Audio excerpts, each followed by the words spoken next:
Milton Glaser, an essential visual architect of the second half of the 20th century, died on Friday, his 91st birthday. His striking poster of Bob Dylan, which was included as an insert in the 1967 Bob Dylan's Greatest Hits album, was a quickly disseminated primer on pop art. Glaser later told Smithsonian Magazine that his wild psychedelic colors were a response to the then modernist "less is more" mantra. "Just enough is more," he said. In 1968, Glaser and Clay Felker purchased what had been a Sunday supplement to the New York Herald Tribune newspaper as it was going out of business. They rebranded it as the standalone glossy New York magazine. Glaser stayed at the publication as president and design director until 1977. The logo remains. That same year, when New York City was trying to drum up the tourist business in an era of "Ford to City, Drop Dead" headlines, Glaser sketched the now ubiquitous "I Love NY" logo in crayon, on the back of an envelope, while riding a taxi. He did the work pro bono, and it has since been reappropriated countless times.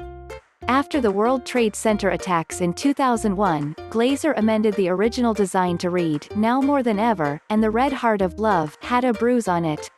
The Bronx-born Glaser was a product of some of New York's finest free educational institutions, having attended the High School of Music and Art, which merged with School of the Performing Arts in 1984 to become the Fiorello H. LaGuardia High School of Music and Art and Performing Arts, and the Cooper Union for the Advancement of Science and Art. In the early 1950s he worked at Vogue magazine, then formed his own studio.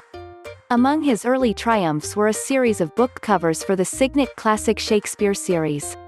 Glaser's resume is a never-ending scroll of "Hey, I know that" images, including logos for museums and art institutions, brands like Brooklyn Brewery and DC Comics, posters for Mad Men and Angels in America, and a string of famous book covers.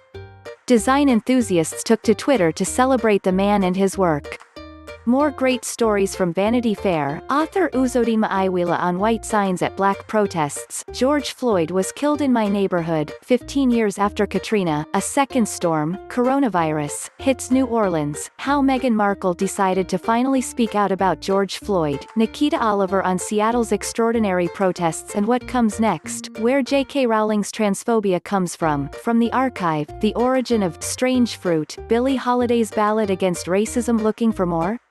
Sign up for our daily newsletter and never miss a story.